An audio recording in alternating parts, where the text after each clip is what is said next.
tadi mengiringi mulainya sesi ketiga trilogi webinar dengan tajuk Ngopi di Cafe 86. Adinda Tim Ginting yang adalah putra dari kawan kami, Abang Edimon Ginting, yang di sesi kedua kemarin beliau selaku narasumber kita tadi memainkan sebuah lagu yang sangat indah, sebuah lagu lama ditulis oleh Paul Anka dan dinyanyikan, dipopulerkan oleh Frank Sinatra. My Way, jalan kami, jalan kita. Menembus tantangan COVID-19 yang merupakan wabah yang belum sampai mematikan, tetapi sudah sangat melumpuhkan. Pertumbuhan ekonomi Indonesia diproyeksi masih optimis di 4,1 sesuai prediksi dari Kementerian Keuangan. Dipublikasikan 6 April 2020 di kuartal pertama 4,1-4,7. Kuartal kedua langsung anjlok di 2,1, meskipun sedikit demi sedikit mulai merangkak. Tetapi pemerintah kita masih optimis bahwa akhir 2020 kita akan menutup pertumbuhan ekonomi di level 2,3%. Hopefully semoga itu terjadi. Tetapi bagaimana mungkin itu terjadi adalah tentang upaya dan perjuangan kita bersama. Nah, di sesi ketiga ini berbahagia sekali kita akan bergabung beberapa narasumber yang luar biasa. Dan yang sudah hadir hari ini, di saat ini, kami ucapkan selamat datang kepada Bapak Dubes Rusia dan Republik Belarusia, Pak Wahid. Terima kasih. Dan juga Bapak Jauhari Oratmangun, Dubes Cina dan Mongolia, luar biasa Bapak-Bapak ini. Begitu concern-nya kepada Indonesia kita dari luar negeri. Wah, Mbak Ika, ayo tenan gue Mbak Ika. Aku udah dari tadi dulu deham-deham loh, diem. Undang-undang, kecil kok tenan. Padahal saya lewat daan itu sudah dari pagi pakai bedak dingin, kemudian pakai kapur. Malah dineme wae padahal. Tadi kaki mau ki nganu nyemoni bab liya Carane iki nyemoni Sandra mergo Sandra le duanten. Ayo iya, iya. Moblah jebulane iki jalan undang to. Dong. Gimana Dim kabarmu? Sehat? Alhamdulillah sehat. Kamu kok pakaiannya keren banget kayak Pak pengacara.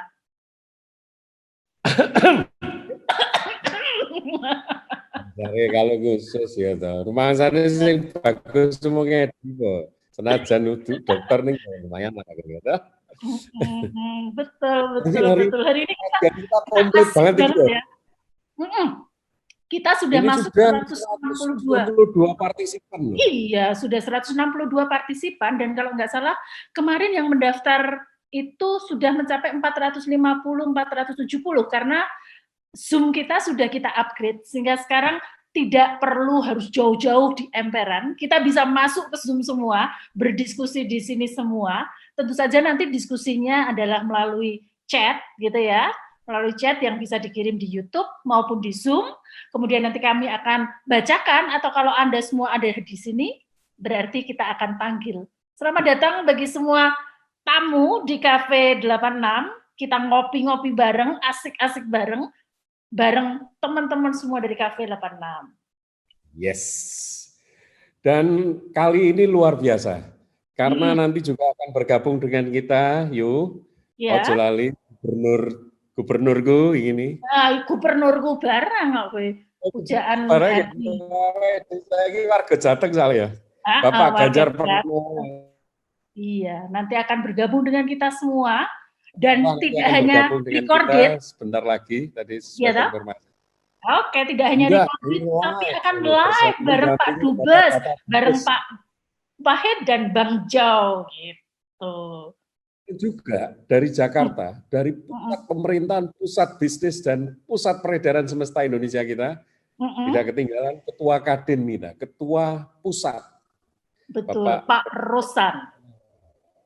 Bapak Rosan Roslani ini adalah salah satu dari trio Indonesia yang pada masanya mengakuisisi internasional Mira. Wah, luar biasa. Itu dulunya klub kesukaan saya. Oh gitu ya? Akhirnya saya untuk mencintai kembali Liverpool berkat Muhammad.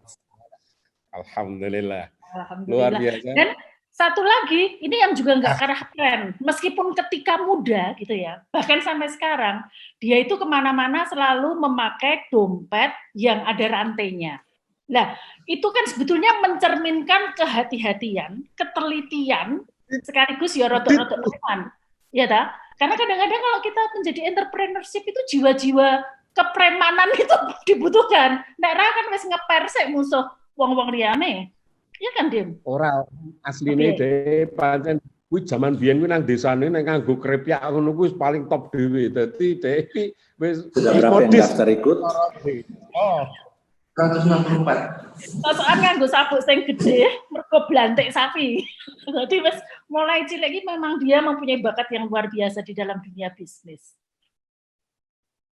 Dim, supaya nggak berlama-lama. Sopo kuwi sopo? Aku jenenge Aji Pranaditya nanti yang akan jadi narasumber kita yang berikutnya. Beliau ini kawan kita satu angkatan di Fakultas Ekonomi. Oh iya, dia alumni Cafe Gamma 86. Dan lulusnya ya unda-undi sama Dimas kalau tidak salah. Iya, ya. Beliau senior saya di Bank Mandiri. Beliau adalah pejabat yang sangat expert di bidang transactional banking, digital banking. Lalu kemudian beliau memfokuskan diri di dunia kewirausahaan. Nanti kita akan dengar ceritanya panjang lebar. Bagaimana, kenapa dia beralih? Ya, kenapa dia tidak sesetia kamu di perbankan, gitu kan? Aku dasare wis ra payu nang ndi yo dadi ya meneh ngene lakoni alhamdulillah. Wis alhamdulillah ngene. Oke, Dim. Kita tuh nggak penak kalau kita ngobrol lama banget. Tapi kita tidak mengundang pemilik kafe. Jadi di dalam oceh-ocehan. Mosok kita mengundang pemilik kafe kita. Ada Pak Mep dan ada Bu Sandra. Jadi kita undang dulu ya, Dim.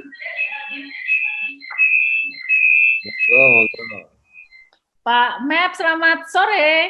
Selamat sore, Assalamualaikum, apa kabar? Waalaikumsalam, kabar baik. Bisa ketemu lagi dengan teman-teman semuanya.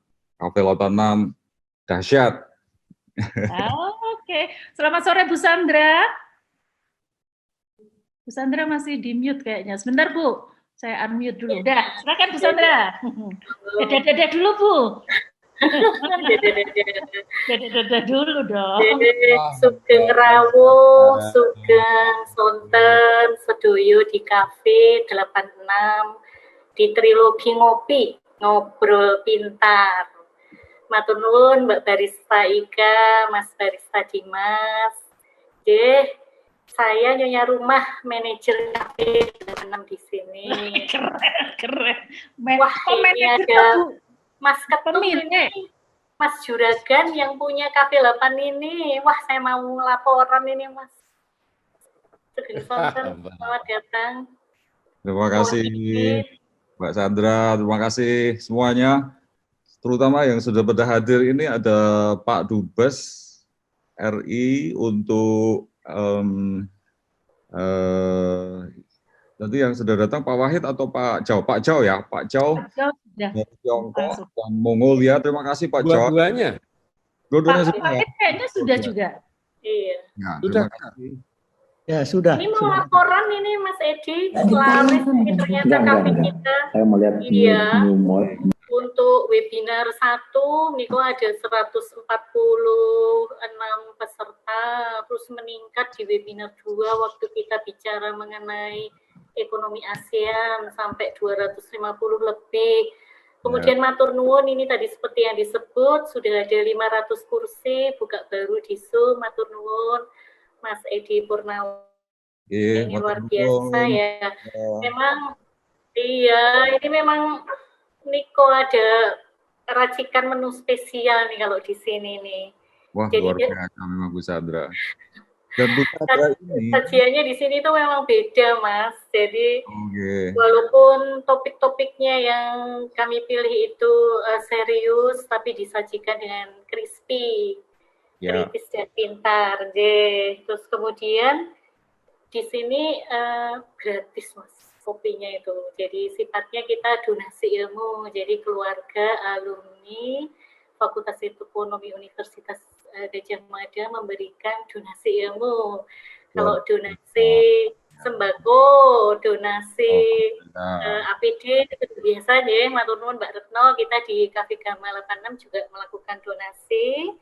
Nah, kemudian juga ini amanat dari pemilik untuk tetap produktif walaupun saat ini kita sedang mengalami masa banyak bekerja dari rumah. Nah ya gimana tuh Pak, apa nggak laris dong kita punya 2 barista yang luar biasa ini. Itu Mbak Ika yang cantik moblong ini, beliau Dr. Ika Rahutami adalah pengajar di Universitas Sugiyopranoto. Nah udah di Fakultas Ekonomi ini. Di zoom dikit kali ya. Dan kemudian tidak kalah gantengnya ini Mas Dimas Wicaksono. Beliau adalah bankir senior di salah satu bank papan atas nasional. Mas Dimas itu ganteng, panggilannya Doro Mas, soalnya dalamnya itu di dalam jarum beteng itu loh Mas. Kemudian mau lapor juga ini Mas, pelaksanaan 2 kali webinar. Yang pertama itu topiknya adalah terkait dengan ekonomi kreatif dan dihadiri oleh Mas Tadi bisa Meja dan Pak majuin dikit. Mas Pregas adalah entrepreneur dan pemenang penghargaan dari Festival Kins, dan kemudian Pak Fajar Hutomo adalah Deputi Menteri Kreatif dan Pariwisata. Yang kedua juga lapor sekalian kedatangan tamu kehormatan Mas Edimon Ginting, itu warga Cafe 86 juga, dan kemudian beliau adalah Deputi Direktur Asia Development Bank yang markasnya ada di Manila, itu sengaja rawuh kemarin di webinar 2. Dan juga Mbak Kiki Widyasari ini adik kelas pujaan para kakak kelasnya dulu ya.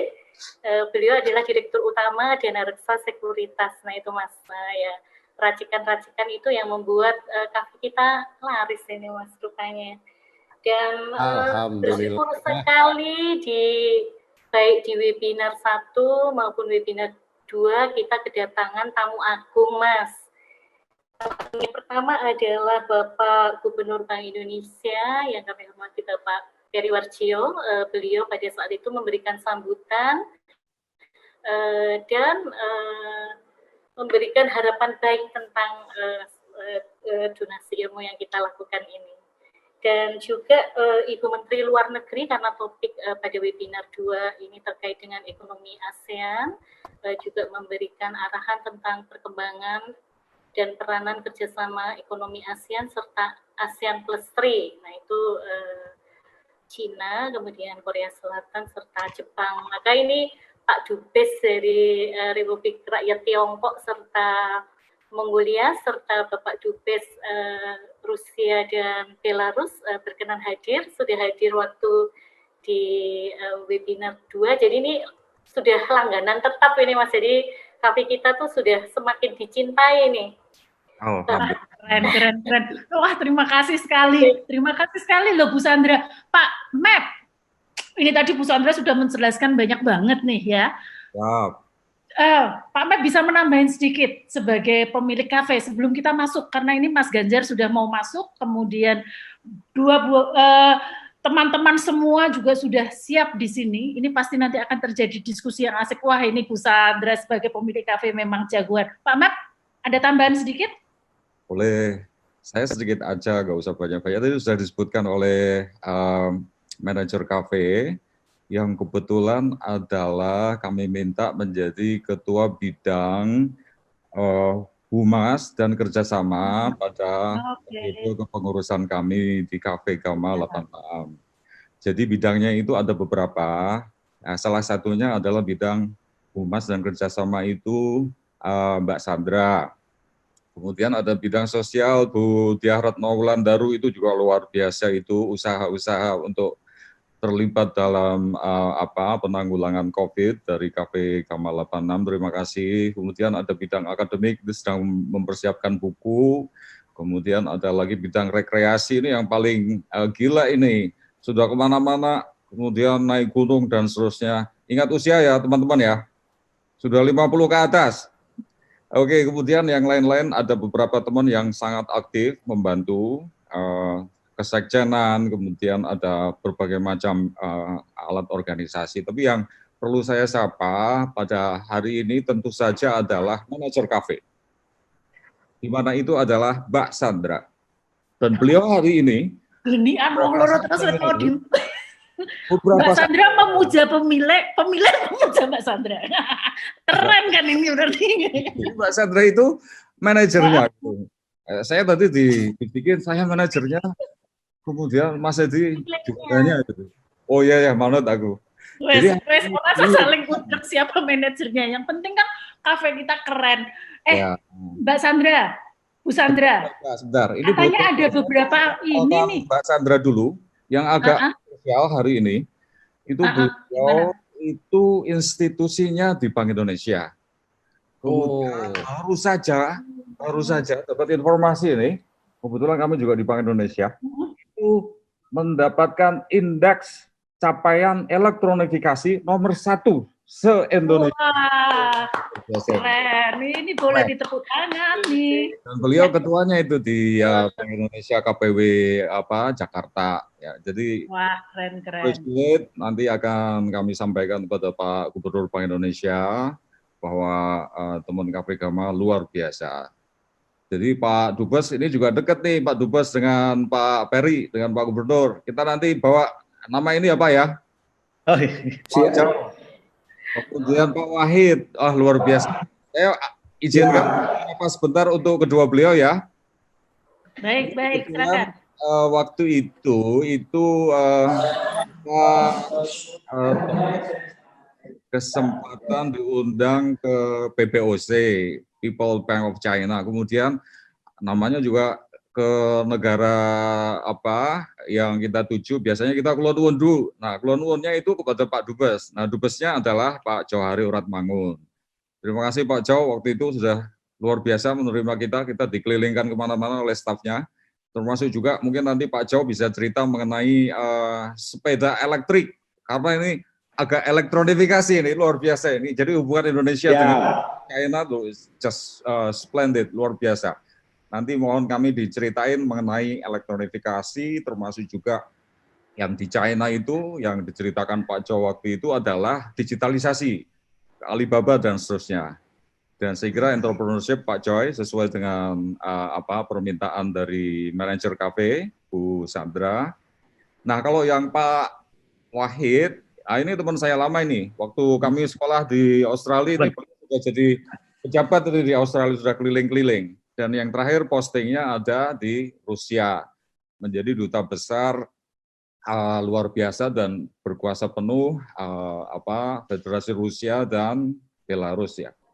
Luar biasa prestasinya beliau. Kita juga pada waktu itu sempat bertemu beliau waktu di kedutaan KPRI di Moskow. Waktu itu juga karena berhubungan dengan Bank Sentral Rusia, sehingga kita memang harus kulon nuwun kepada beliau. Ceritanya Pak Wahid itu juga spektakuler. Nanti kita akan dengarkan bagaimana Pak Wahid mendatangkan orang-orang Indonesia yang jumlahnya masif, seperti halnya di China. Saya kira itu saja pengantarnya.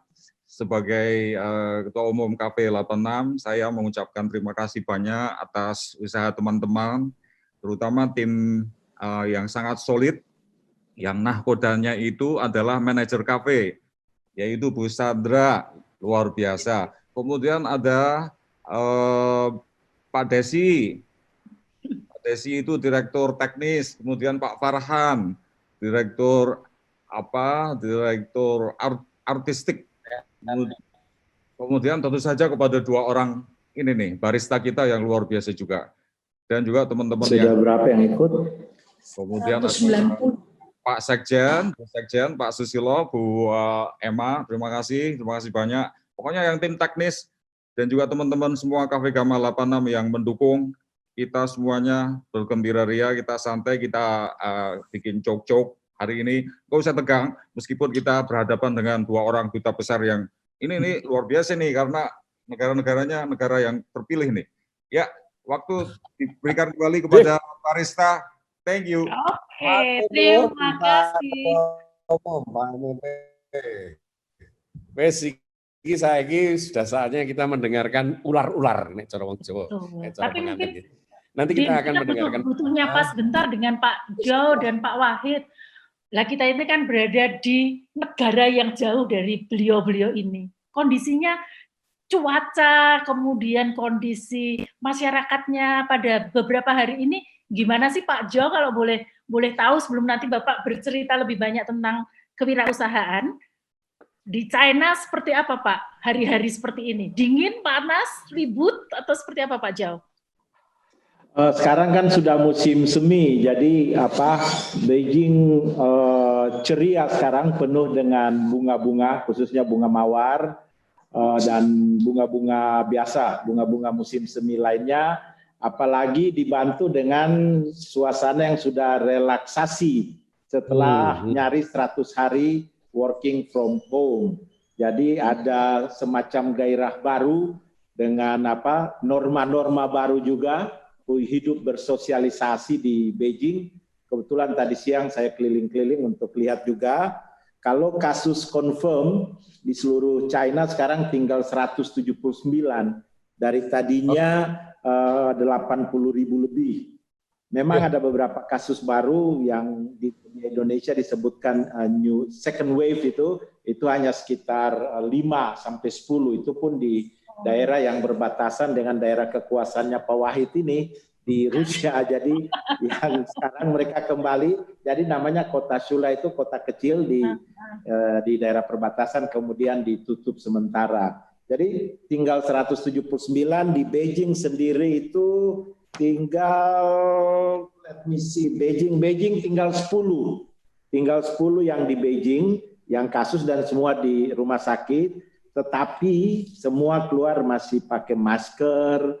Kalau kita ke restoran yang 100 orang daya tampungnya, sekarang hanya bisa 50, lalu kemudian duduknya itu jaga jarak, jadi satu meja itu jarak dengan meja lainnya itu sekitar 1 sampai 1,5 meter.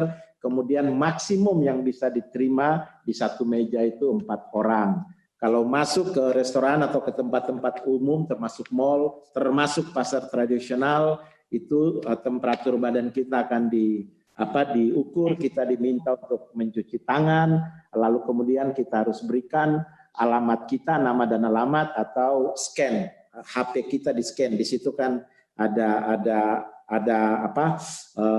barcode juga untuk bisa di-scan dan diketahui kemudian kita kemana saja dalam periode 1 hari tersebut. Kira-kira begitu. Itulah kurang lebih normal, new normal after COVID-19. Soal ekonomi nanti aja. Kita mulai back to old normal kayaknya begitu ya Cina ya Pak ya. Ya semoga semakin baik lah. Kalau Cina baik, kayak rasanya Indonesia juga akan baik juga. Akan baik. Di Rusia bagaimana Pak Wahid? Apakah sudah mulai suwetjuk gitu? Ya, terima kasih. Ini sebenarnya yang bicara cukup Bang Jo aja ya, Pak Johari aja. Karena beliau itu bekas dubes di Moskow, jadi lebih hemat sebenarnya. Jadi bisa bicara dua-duanya. Tapi biar bagi-bagi kerjaan bolehlah ya. Saya terima kasih. Saya hari ini sengaja pakai dasi biar kelihatan dari luar negeri ya, karena kemarin saya pakai batik. Kemarin Bang Jo yang pakai setelan jas, jadi sekarang gantian, jadi saya pakai. Dan hari ini cukup sejuk, jadi sama-sama udah musim semi, tapi cuaca ini 4 sampai 12 derajat maksimum, jadi ya lumayan, masih harus pakai jaket ya. Nah suasananya kebalikan dengan yang di China ya, karena sekarang justru di Rusia ini yang terinfeksi pandemi coronavirus itu kemarin 252.000 dan ini kedua terbesar setelah Amerika. Jadi cukup mengkhawatirkan. Jadi pemerintah sudah memutuskan, terutama Moskow, memang di beberapa daerah sudah relaksasi. Di Moskow kondisinya masih cukup ya lumayan, karena 52% itu di sini. Bahkan hari ini yang datang di kantor cuma saya saja, karena sebenarnya ini agak ditutup karena kita harus sterilkan lagi kantor ini karena ada yang terindikasikan staf kita kena ya. Tapi harus jaga juga jarak dan sebagainya. Tetapi memang Moskow cukup sepi di tengah musim semi yang biasanya orang pada keluar karena bunga tulip sudah mulai muncul ya. Ada 12 warga kita yang terinfeksi, tetapi tinggal 7, ya, lainnya sudah sembuh. Saya kira pandangannya cukup bagus lah ya, kita masih cukup percaya. Memang tesnya itu luar biasa, 5,6 juta yang sudah dites ya, masif sekali. Jadi memang baru belakangan ini Rusia agak terkena dampaknya, dan ini nanti kaitannya juga dengan masalah ekonomi dan blok kita. Mungkin sebagai pengantar itu. Matur nuwun Pak Wahid, terima kasih Bang Jau dari Nun jauh di sana yang luar biasa. Kami menantikan ini share dari Bang Jau maupun Pak Wahid supaya kami yang di tanah air ini tercerahkan. Kira-kira apa upaya khususnya kami-kami yang punya jiwa wirausaha ini untuk bisa menghadapi krisis COVID-19. Dulu apa Cina dulu? Cina dulu yang senior. Nuwun sewu Pak Jau, Bang Jau, ini ada daulat dari Rusia bahwa Cina harus didahulukan untuk memberikan sharingnya karena mitra dagang utama Indonesia ini Cina. Jadi monggo sharingnya dari Bang Jau. Waktu dan tempat silakan Bang Jau. Ya, ada yang terima mau kasih. di-share mungkin PPT atau apa? Atau enggak, saya langsung saja. Terima kasih Pak Wahid. Saya kangen juga tuh di tempat duduk yang Pak Wahid sedang duduk tuh. Empuk kelihatannya, apalagi pakai dasi. Di sini karena temperatur hari ini sudah 30 derajat, jadi ya sudah kita beralih ke batik semua di KBRI. Mungkin saya mulai dengan penjelasan singkat saja mengenai dampak COVID-19 bagi dunia usaha Tiongkok di triwulan pertama. Mudah-mudahan sekitar 5-10 menit bisa, bolehlah paling 5 menit. Di hasil survei ini bahwa untuk triwulan pertama 2020 itu sekitar 460.000 perusahaan termasuk UKM yang terpaksa menutup usahanya akibat wabah COVID-19. Jadi ada 460.000 dunia usaha termasuk UKM. Walaupun sejak akhir Februari Presiden Xi Jinping sudah menginstruksikan supaya semua pusat-pusat produksi itu mulai lagi beroperasi. Produk domestik bruto dari Tiongkok triwulan pertama itu mungkin tadi sudah disampaikan itu kontraksinya 6,8%, jadi nyaris 7%. Namun sekarang ini itu sudah mulai menunjukkan tanda-tanda perbaikan. FDI-nya sendiri selama triwulan pertama itu sekitar 31,2 miliar US dollar.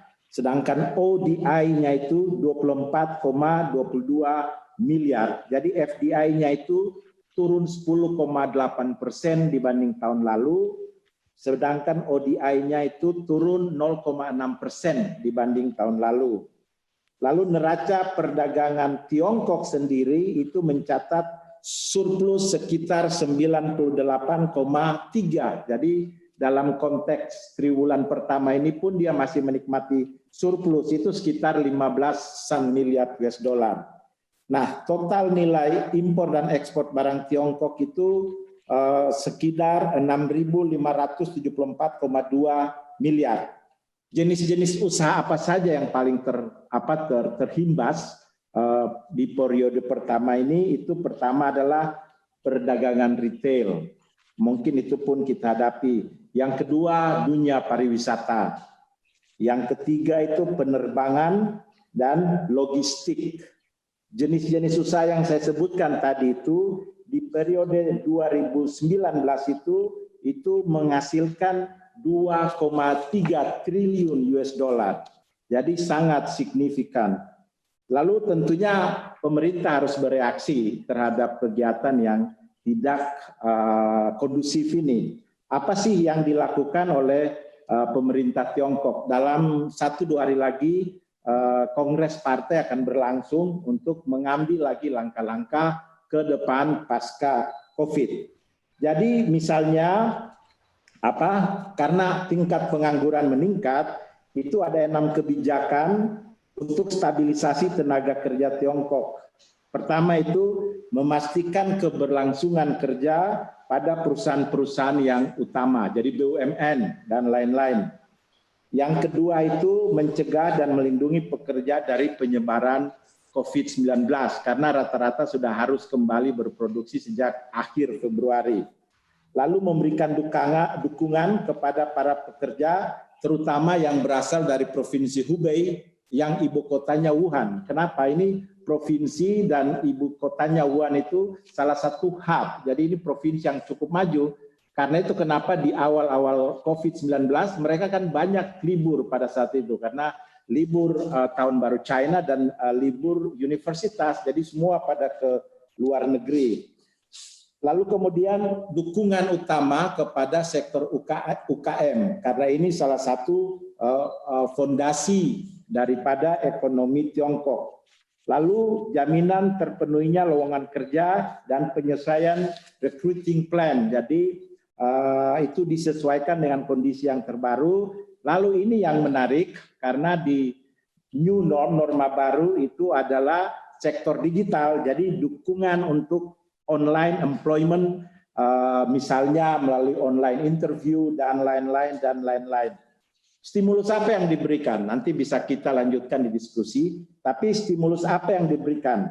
Saya mulai pertama dari kebijakan moneter. Jadi ini dari Bank Sentral yang dikunjungi oleh Pak Gubernur BI dan Prof. Edi dan teman-teman pada saat itu. Pertama adalah injeksi likuiditas pasar keuangan itu sebesar 173 miliar US dollar. Jadi lebih besar dari cadangan devisa kita ya. 173 miliar US dollar. Lalu injeksi likuiditas perbankan itu sekitar 43,25 miliar US dollar. Lalu kemudian pelonggaran kebijakan lainnya termasuk prasyarat presentase pemenuhan pembayaran bagi lembaga keuangan, menjaga aliran pinjaman bagi daerah terdampak, dan kebijakan sterilisasi dan pembatasan penggunaan uang tunai. Mungkin sudah dimonitor juga oleh teman-teman di BI, itu adalah uang elektronik yang sudah dicoba pilot project di 4 kota di sini. Lalu Bank Sentral Tiongkok juga menerbitkan Central Bank Bill CBB itu sebesar 10 miliar dengan tenor 6 bulan dengan rate sebesar 2,5% dari total bid sebesar 35 miliar renminbi. Setelah penerbitan tersebut, itu balance of outstanding CBB mencapai 80 miliar. Dan pada tanggal 30 Maret 2020 kemarin, Bank Sentral Tiongkok kembali menurunkan 7-day reverse repo rate sebesar 20 BPS menjadi 2,2%. Itu yang moneter. Yang fiskal ini dari Kementerian Keuangan dan National Development and Reform Commission, itu NDRC, yang banyak terlibat dalam Belt and Road. Itu penundaan tenggat waktu pembayaran pajak bagi sektor dan daerah yang terdampak COVID-19, lalu penambahan pembiayaan investasi lanjutan pada sektor infrastruktur kesehatan masyarakat.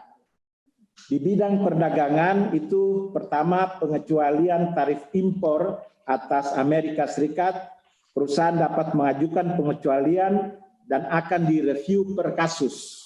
Lalu kemudian penutupan sementara pasar berjangka dan pemberian keleluasan pengajuan perpanjangan pembayaran jatuh tempo bagi klien yang khusus berada di Wuhan dan Hubei. Lalu di bidang penerbangan apa? Karena ini yang terhimbas, itu pemberian subsidi per seat itu sebesar 0,176 renminbi untuk rute penerbangan maskapai umum dan RMB 0,528% untuk rute penerbangan tunggal. Yang kedua, pendanaan bagi penerbangan internasional. Jadi sekarang Air China dan lain-lain itu sudah mulai terbang juga ke luar negeri. Pak Jo? Yes. Pak Jo? Yes. Mohon izin Pak Jo. Ini kebetulan bersama-sama kita, itu Pak Ganjar Pranowo, Gubernur Jateng, sudah join bersama-sama kita. Oh ya, nah, apa kabar Pak ini Gubernur? Mohon Pak Ganjar, Oke. Sugeng Rawuh, gabung dengan kami semua.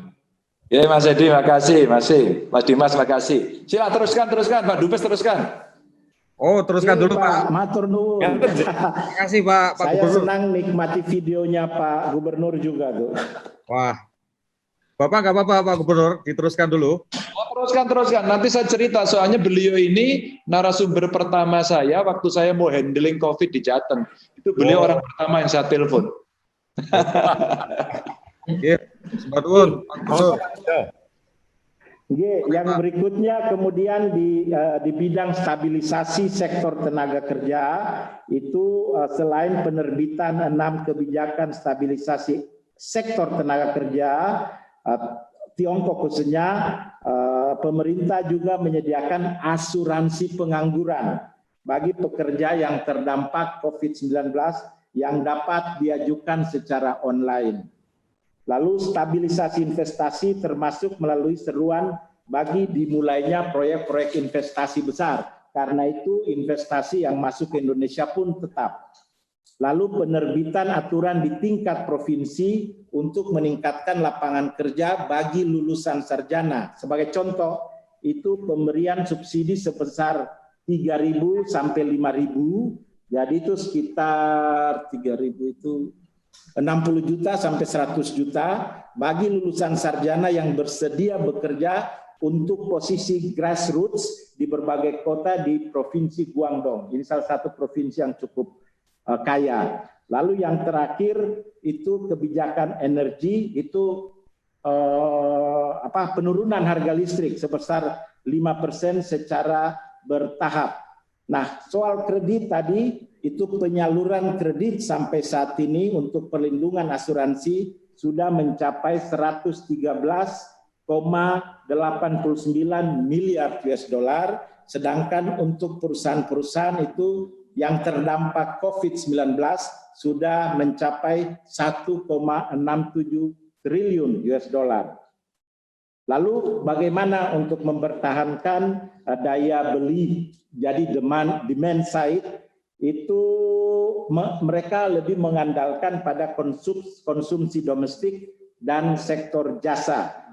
Nah, dalam studi yang dilakukan oleh beberapa perusahaan, itu maka platform layanan pesan antar makanan di Tiongkok, itu sektor jasa layanan pesan antar makanan itu menjadi sektor alternatif yang saat ini sangat membantu kehidupan masyarakat Tiongkok yang kehilangan pekerjaan akibat wabah COVID-19. Saya kira itu yang terjadi juga di Indonesia. Lalu pemberian subsidi untuk pembelian mobil baru untuk mendorong domestic consumption, itu masing-masing akan beli di beberapa provinsi itu subsidinya 300 sampai 700 US dollar. Lalu penurunan PPN untuk pembelian mobil bekas dari 3% menjadi 0,5%. Lalu penambahan subsidi bulanan untuk rakyat miskin menjadi 2 kali lipat di periode Maret dan Juni. Itu sudah dilakukan sejak Januari. Kenapa ini diberikan? Itu untuk mengatasi inflasi akibat pandemi, lalu kemudian pembagian kupon konsumsi dan kupon diskon, lalu tentunya beberapa kota itu untuk menggairahkan ekonominya lagi, contohnya Shanghai, itu meluncurkan online shopping festival. Lalu apakah ada kebijakan khusus dari pemerintah untuk UMKM? Ada, sudah saya sebutkan tadi, ada injeksi likuiditas sektor ekonomi, pertanian, UKM, dan sektor kredit jumlahnya itu sekitar 72,08 miliar US dollar.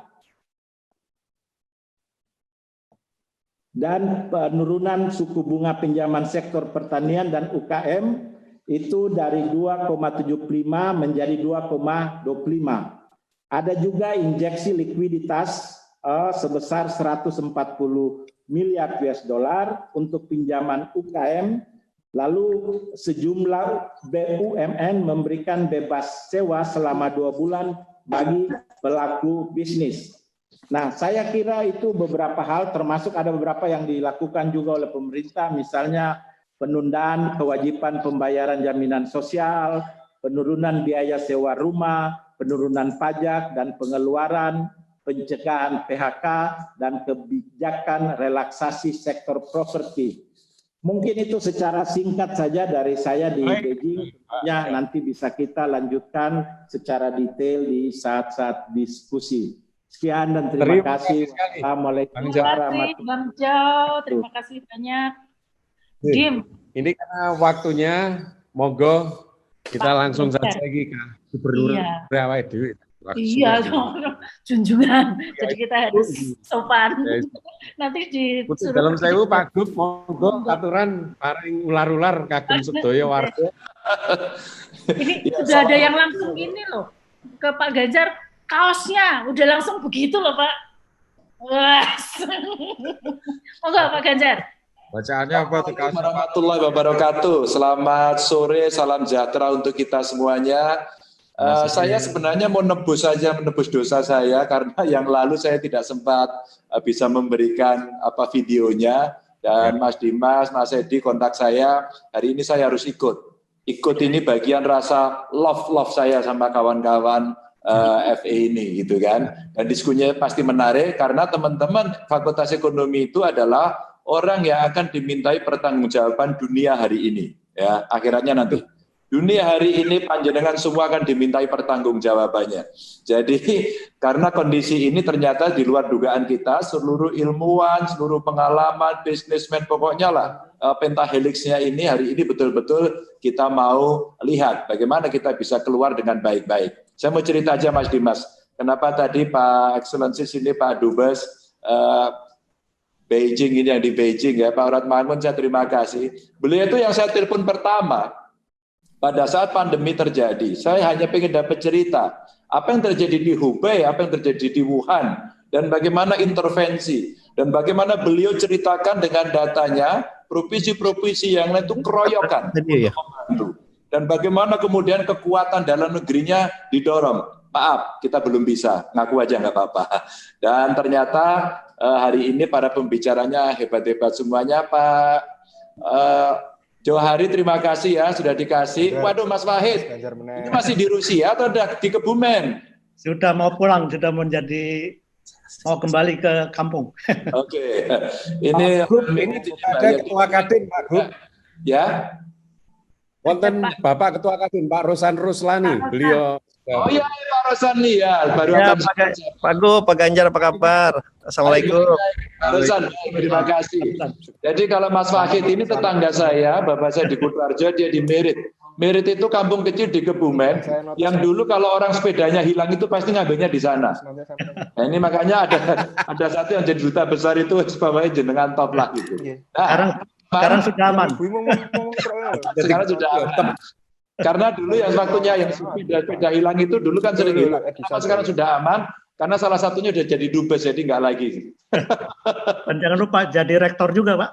Oh, betul, direktur UGM. Nah, Bapak Ibu teman-teman, saya menyambut baik seminar ini. Kenapa saya katakan ini menjadi penting? Saya tadi barusan ngobrol juga seluruh Indonesia pada isu yang sama, ekonomi. Saya hanya sampaikan begini, udah ada kita nggak pernah tahu kok ini. Kita mau kapan selesai? Maka normal barunya saya setuju banget. Yuk kita normal baru yuk. Kita mesti keluar dengan tata cara baru, mungkin harus pakai helm besok. Para desainer mungkin penting untuk membuat agar kita keluar dan aman. Nah, saya cuma request ini yuk.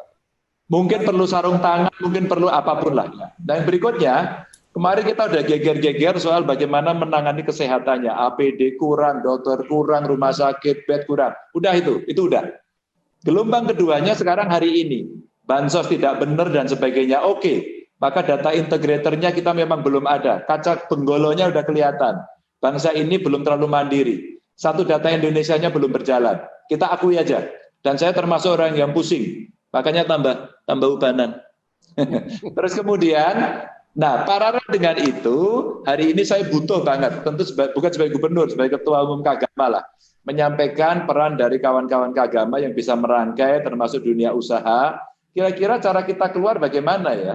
Kira-kira orang-orang yang kemudian kemarin kerjanya konvensional, bagaimana agar mereka bisa switch kepada pekerjaan baru. Bagaimana kemudian yang mudik itu bisa kita data satu persatu, Anda mau kerja apa, butuh bantuan apa, persoalan skill knowledge-nya seperti apa, adakah perlu bantuan, boleh nggak bantuannya dari negara atau akses perbankan, bagaimana cara pendampingan dan siapa yang mendampingi, perguruan tinggi mesti keluar pertama.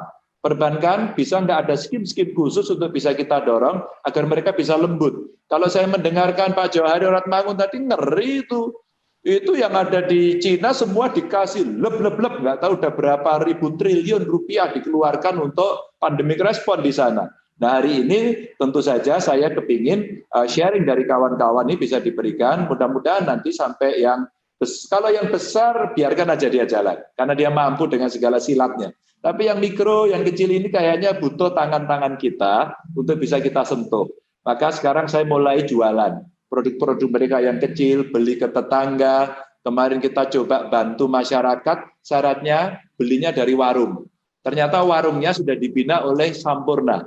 Maka manajemen di warung-warung itu dibina, mereka sudah punya jejaring, saya kasih duit, PT Pos kemudian membeli ke warung-warung yang kita tunjuk, mereka mendistribusikan sendiri. Meskipun di 2-3 tempatnya adalah salah, karena masih punya mobil yang dikasih. Oke lah, nggak apa-apa. Itu yang salah Gubernur Jawa Tengah. Orangnya nggak paham dia, payah dia. Nah inilah yang kemudian kita coba untuk kita dorong. Teman-teman, saya akan mengakhiri bukan sambutan lah sebenarnya, partisipasi saya acungkan jempol, kawan-kawan mencoba baik, dan kemudian kalau boleh, nanti Mas Dimas, Mas Edi, boleh nggak di-highlight beberapa gagasan penting yang bagus, kemudian dipotongi videonya, terus kemudian di-upload, kalau boleh dikirim ke saya. Sehingga saya gunakan betul medsos ini dalam rangka physical social distancing, ternyata kita uploadi lumayan. Nanti malam saya mau lelang sepeda saya sama Arman Maulana, biar kemudian ada orang mau membeli. Paling enggak ya kalau orang alumni ekonomi ya minimum saya akan pasang harga 50 juta. Sepeda saya tidak murah, sorry ya. Itu mudah-mudahan Anda bisa membeli semuanya. Teman-teman makasih ya. Selamat berdiskusi, selamat berseminar. Saya minta maaf banget. Hari ini saya punya tamu Bukalapak. Saya lagi mau bicara ekonomi kecil untuk saya joinkan dengan mereka. Tokopedia sudah, kemarin dengan Gojek sudah, beli-beli sudah. Hari ini tugas saya dengan Bukalapak. Jadi saya tetangganya Fakultas Ekonomi, tapi maka saya sering nguping kuliah ekonominya. Hari ini saya mau praktikum untuk mengaitkan mereka. Mas Dimas, Mas Edi, saya, Pak Johari, Pak Wakid, Mas Rosan, Mbak Ika. Aku dadah-dadah loh ini. Nuwun Pak Gubernur. Pokoknya Sampai ketemu lagi Pak Gubernur. I love you full sampean pokoknya jempolnya loro hebat topar kotop. Matur nuwun. Terima kasih Pak. Tapi ingat loh Pak Gubernur, ada satu salam tadi. Oh ya, wes tak telepon. Dari Bu Indah Kurnia. Mbak Indah wis tak telepon tadi nggih. Alhamdulillah. Terima kasih anggota DPR. Ya, makasih. Terima kasih. Tadi Pak Ganjar sudah menyampaikan banyak, ini sebetulnya banyak sekali yang teman-teman yang bertanya loh Pak Edi. Dim juga teman-teman yang bertanya, kaosnya bagus banget, ini sebenarnya belinya di mana? Saya pikir itu kan sebenarnya cara memajukan UMKM, itu dengan memakai produk-produk UMKM sendiri, gitu kan. Nah, pertanyaan-pertanyaan untuk Bang Jo itu juga ternyata sudah banyak banget, tapi sebelumnya mungkin kita ke Pak Wahid dulu ya, supaya nanti pertanyaannya bisa dikemas dalam sesi tanya jawab. Monggo, Pak Wahid, silakan. Monggo Pak Wahid. Pak Wahid mau pakai PPT-nya tadi? Cuman 2 aja nanti untuk gambar aja. Saya enggak, yang nanti ada gambar mengenai buah-buah, harga buah di Indonesia. Kalau di sana 24 sama 26 saja, Mas Dimas. 24 sama 26, itu nanti saja. Ya. Jadi ini paling susah undang Mas Dimas ini, bisa kakak, bisa adik nih. nama panggilannya bisa panggilannya. Mbak Ika, terima kasih. Pak Sandra dan Pak Rosan dari Kadin. Saya mungkin lebih singkat dari Pak Jo. Ada 3 poin paling tidak. Pertama, dampaknya pada Rusia, mungkin akan singkat. Tapi yang kedua adalah peluangnya pada Indonesia, kemudian dari perdagangan, kemudian investasi dan pariwisata. Saya kira itu topik yang ingin saya sampaikan pada sore hari ini, siang waktu jam 12.10 ya, waktu di Moskow.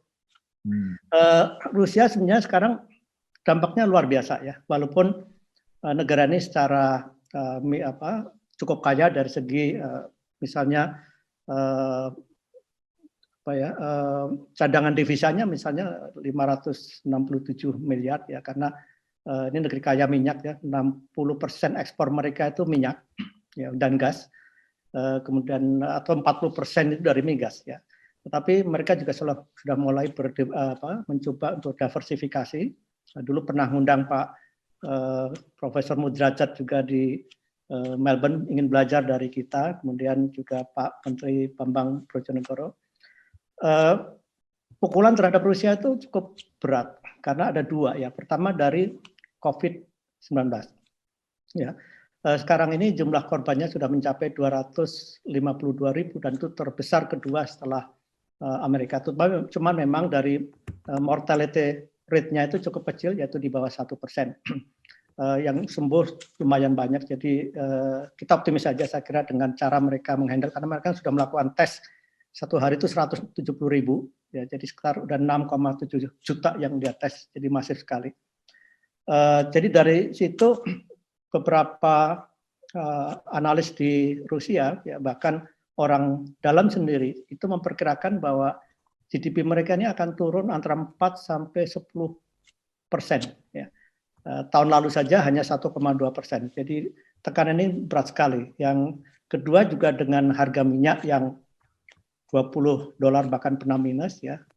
Kita tahu anggaran mereka APBN itu dihitung dengan dengan hitungan $40 per barel. Jadi tekanan ini cukup besar sehingga dampaknya juga lumayan. Paling tidak ada 9 area yang sangat terkena oleh dampak itu.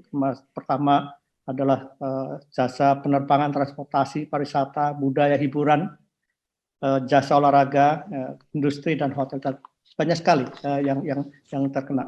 Untuk itu pemerintah memberikan stimulus 2 kali, total sampai hari ini sekitar 52 miliar dolar. Ya. Ini masih mendapat juga kritikan dari pelaku bisnis dianggap tidak cukup.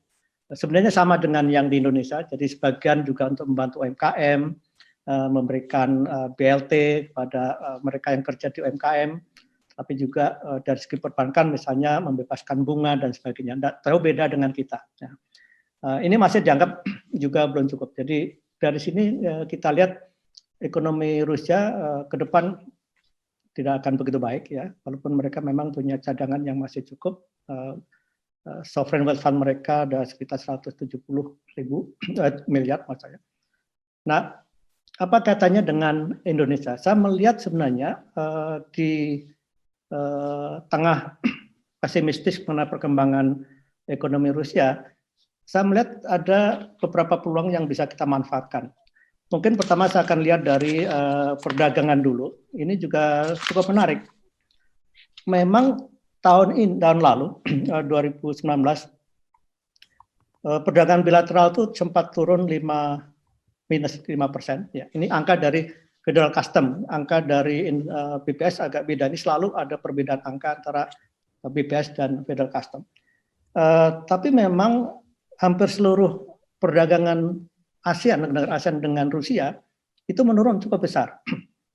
Dari segi penurunan sebenarnya yang paling turun besar adalah Singapura, minus 37%, kemudian Vietnam 20,3%, kemudian Malaysia satu-satunya yang plus. Nah yang menarik sebenarnya, tahun 2018 kita di bawah, atau nomor 5 sebenarnya di ASEAN, di bawah Vietnam, kemudian di bawah Singapura, Malaysia, dan Thailand. Nah sekarang kita di nomor 3 sebenarnya, setelah Vietnam dan Malaysia. Malaysia naik sedikit ya 7%. Ini menarik karena Vietnam satu-satunya negara yang sudah menandatangani FTA dengan Euro Asian Economic Union. Ya, dari 6,1 miliar tahun ini mereka 4,9 miliar. Nah, jadi ada 20% penurunan. Singapura yang cukup besar penurunannya. Nah, kita 5% saya kira masih cukup wajar. Tetapi yang menarik sebenarnya dari angka-angka perdagangan ini, ada beberapa yang memiliki peningkatan cukup besar. Bahkan menurut saya cukup fantastis sebenarnya ya. Memang beberapa komoditi utama turun ya, seperti palm oil ya Pak Rosan, tapi hanya 5% ya. Tapi di lain itu ada beberapa yang pertumbuhannya cukup besar ya sebenarnya. Misalnya ini menarik dari yang tidak ada menjadi ada, yaitu produk kapal atau speedboat ya.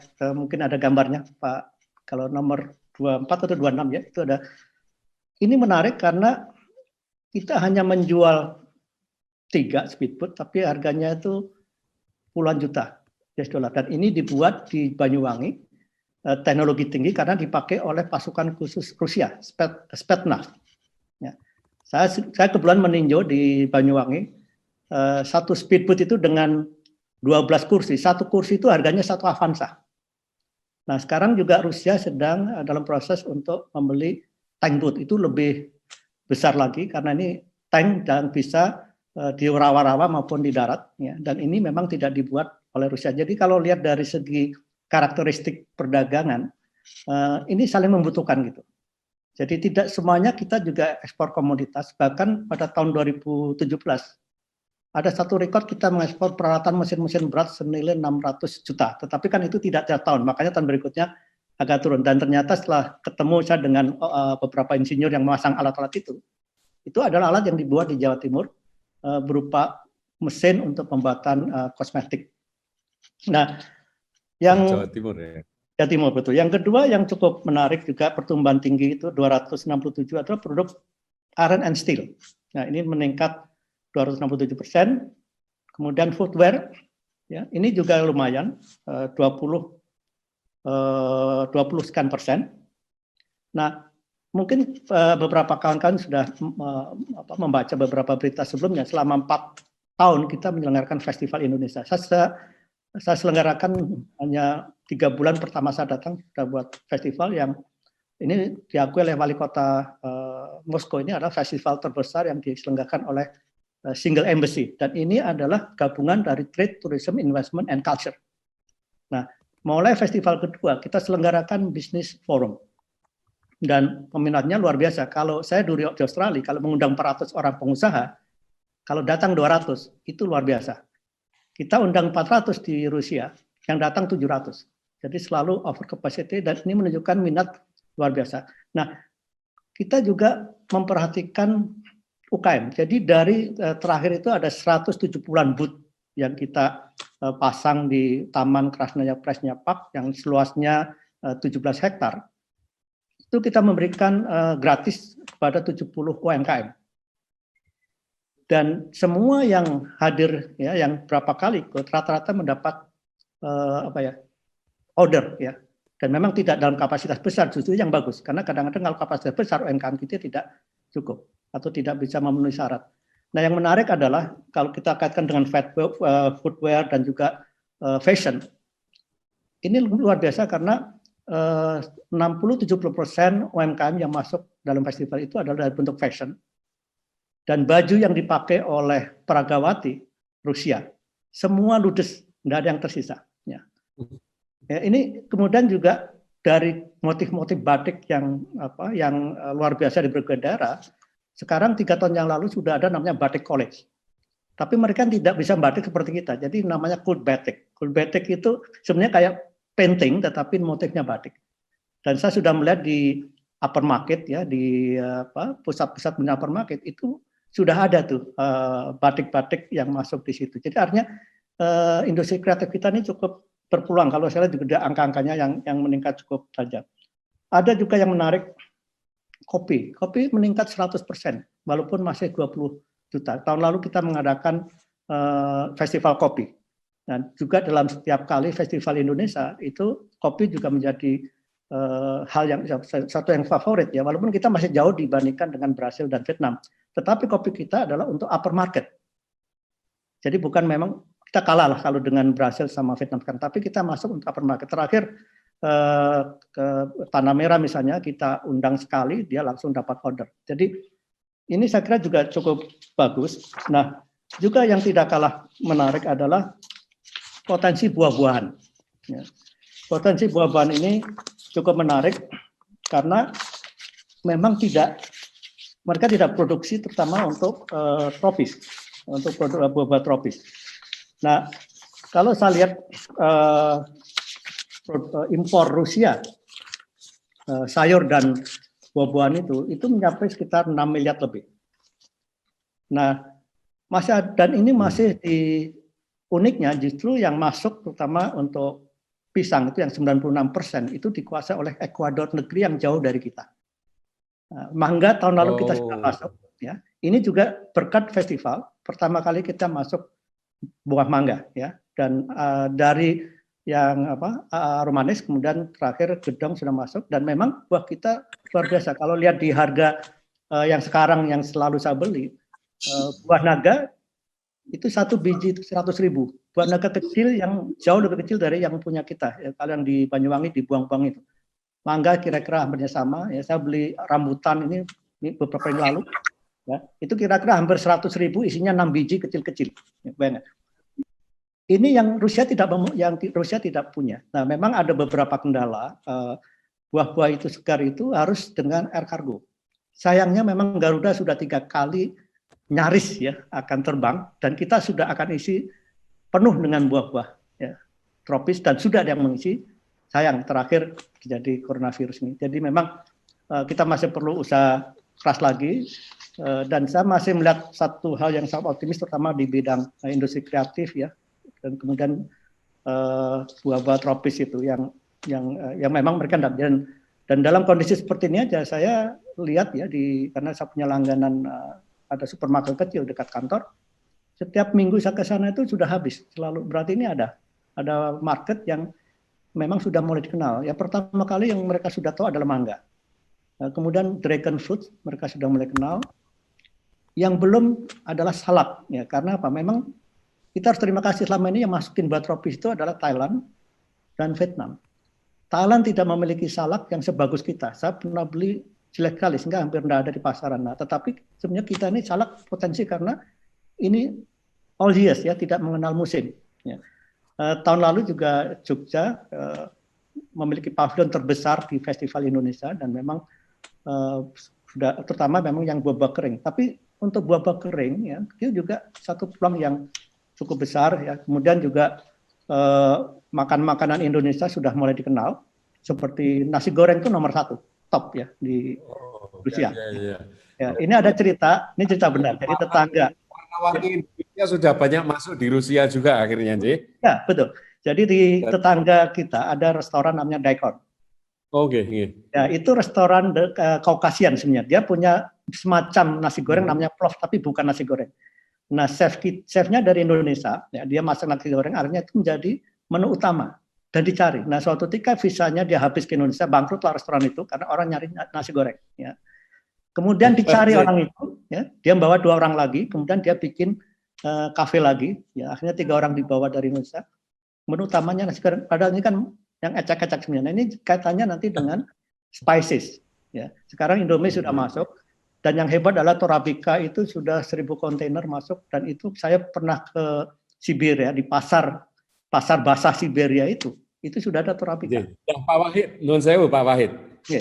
Ini kebetulan banyak yang tertarik untuk dialog. Ini sudah ada Pak Muhammad Adi Irfan. Ya.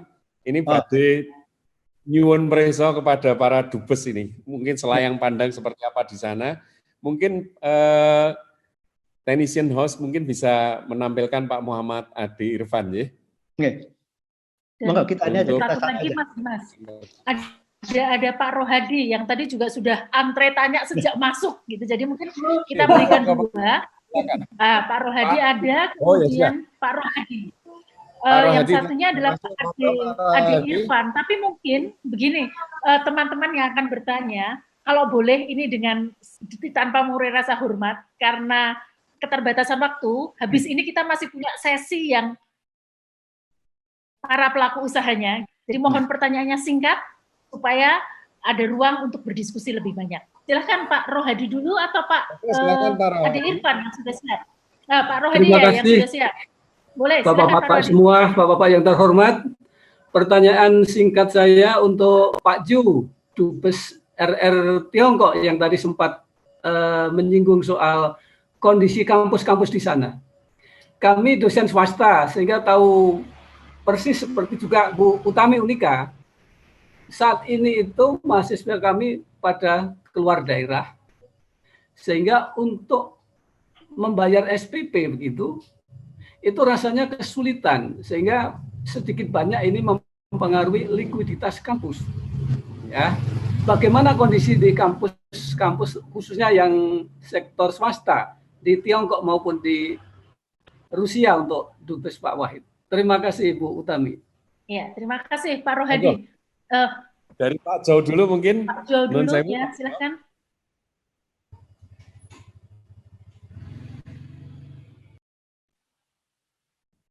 Halo Pak Jo. Ya. Halo. Silakan Pak Jo. Ya. Oke. Ya, ini kebetulan saya juga ada dengan atase pendidikan. Memang jumlah mahasiswa Indonesia di seluruh Tiongkok itu sudah sekitar 15 ribuan dan kebanyakan semua sekarang kuliahnya itu kuliah online. Sementara ujian-ujian untuk disertasi, tesis dan lain-lain sudah berlangsung dan memang beberapa yang ada kelulusan. Nah, untuk yang disebutkan tadi ada juga memang kebijakan dari pemerintah untuk menopang sektor pendidikan, baik itu yang dikelola oleh pemerintah maupun yang dikelola oleh swasta, sehingga sektor pendidikan khususnya higher education, jadi universitas itu masih tetap berlangsung sampai dengan saat ini. Bahkan di saat COVID, itu kebanyakan mahasiswa Indonesia itu tinggal di asrama-asrama, itu semua di-provide baik vitamin maupun makanan oleh pihak kampus yang disubsidi oleh pemerintah, baik pemerintah pusat maupun pemerintah daerahnya, pemerintah provinsi atau kabupaten.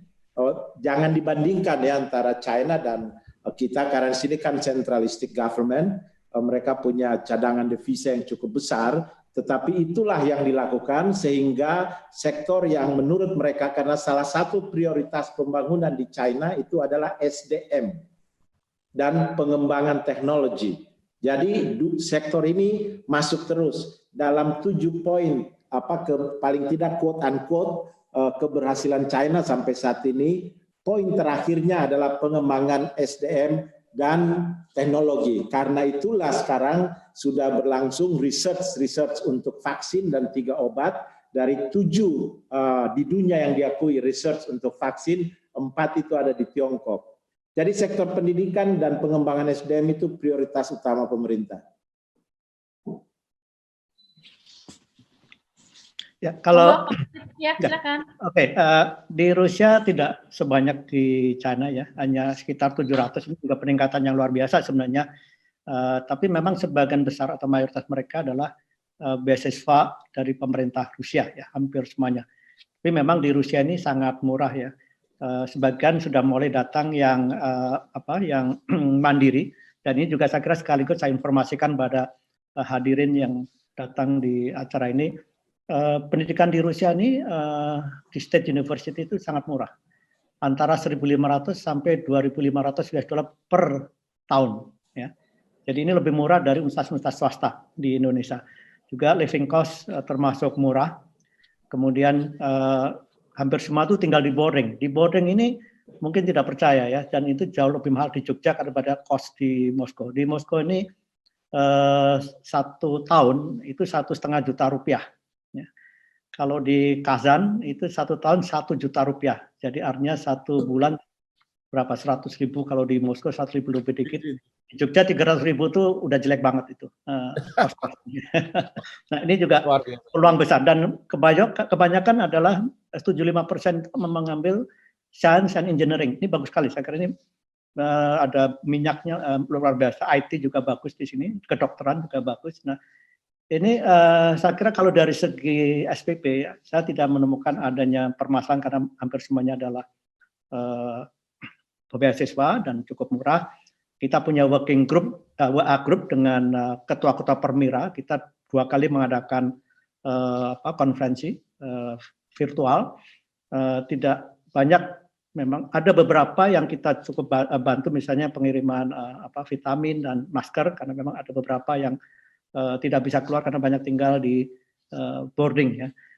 Jadi secara umum cukup tertangani. Memang ada sekarang ini ada 7 yang masih terinfeksi corona dan kita monitor terus, 4 sudah kembali. Saya kira secara umum itu Pak ya. Oke, matur nuwun. Pak Wahid.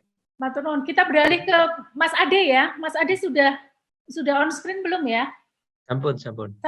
Oke, Mas Ade, pertanyaan singkat dan lebih tertuju pada entrepreneurship supaya kita inline dengan topik kita hari ini. Satu pertanyaan aja ya, Mas Satu aja Ade. pertanyaan aja.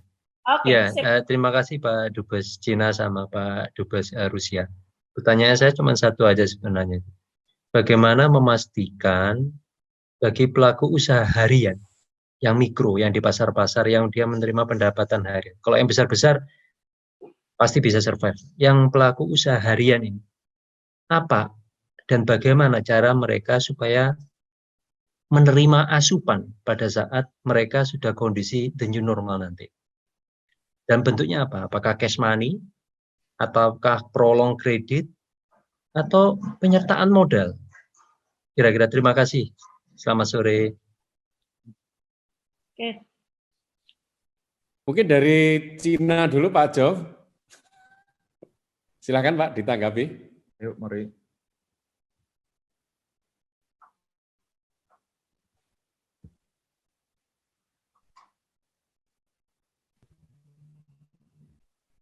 Sebentar masih di-unmute, sebentar Pak. Atau mungkin langsung ke Pak Wahid dulu. Ya. Karena kita masih tunggu dulu. Silakan, monggo Pak Wahid. Pak Jo sudah unmute kok Pak. Ya, Pak Jo silakan. Pak Jo sudah. Tadi agak hilang pertanyaannya, jadi bisa diringkas saja pertanyaannya apa tadi yang terakhir. Atau Pak Wahid jawab dulu, nanti saya terus bisa ngisi aja dari Pak Wahid. Oke. Rusia agak beda ya dengan kebanyakan negara seperti kita. Di Rusia ini UMKM itu tidak terlalu besar ya. Kebanyakan itu besar milik pemerintah dan juga konglomerasi ya. Tetapi memang terakhir-terakhir ini mulai meningkat UMKM. Sudah. Pemerintah ini memang sama saja dengan kita.